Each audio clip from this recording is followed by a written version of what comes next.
Bismillahirrahmanirrahim.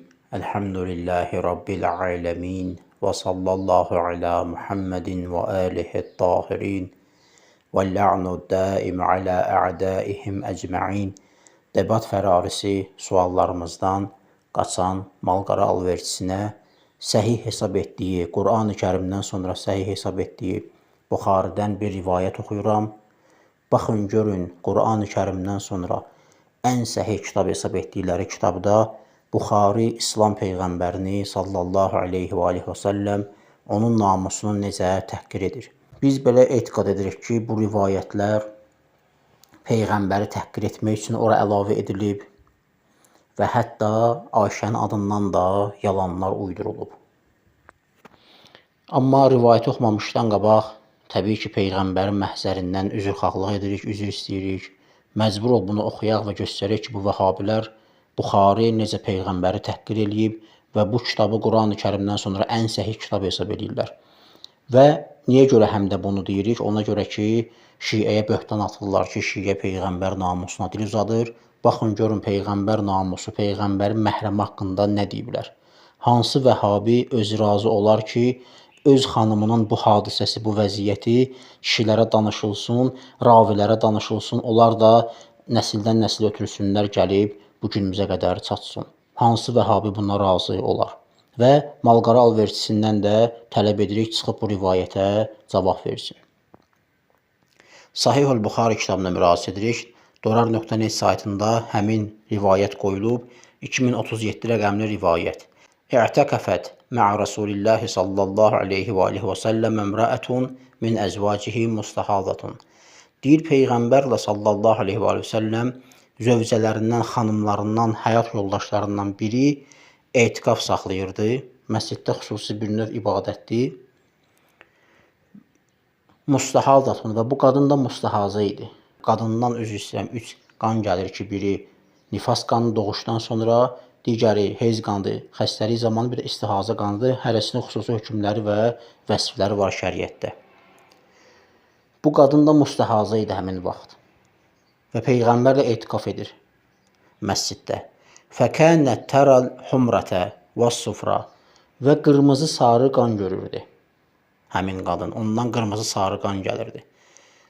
Ayşə ravidir. Ravi Ayşədir. Ayşə nəql edir.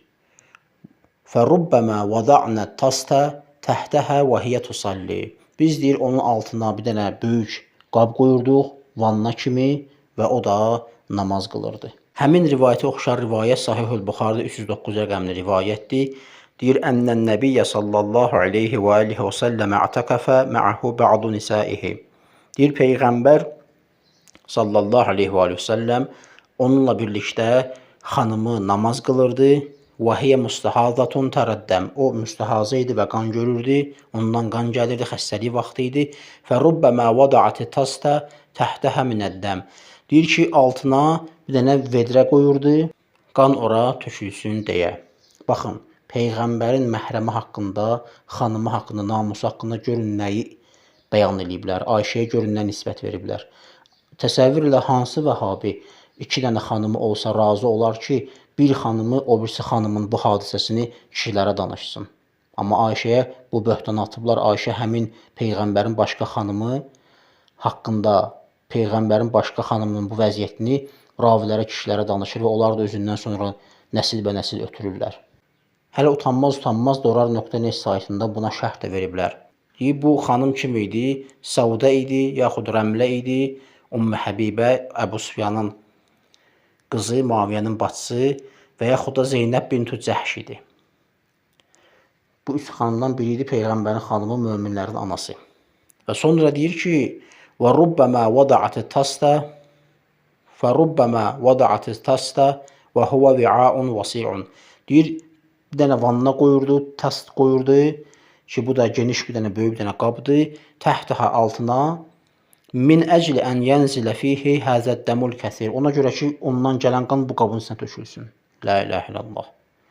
Liəllə yusibə thawbəhə əvəl məscid. Ta ki, paltarına bu qan deyməsin və yaxud məscidə bu qan deyməsin, qan tökülsün nəyə? Vedrənin içinə. Hansı vəhabi razı olar ki, bir xanımı bu vəziyyətdə olanda digər xanımı onun bu halını insanlara, kişilərə danışsın. Bu rivayəti qoyuruq malqara alverçisinin öhdəsinə, buyursun bu rivayətə izah versin ki, niyə görə Səhih Buxaridə bu rivayət var, niyə görə Buxari Ayşəyə bu böhtanı atıb və Peyğəmbərin namusunu bu cür təhqir ediblər. Görəsən Buxari özü haqqında buna razı olardı, yoxsa yox. Vəlhamdülillahi Rabbil aləmin və sallallahu alə Muhammedin və alihi tahirin.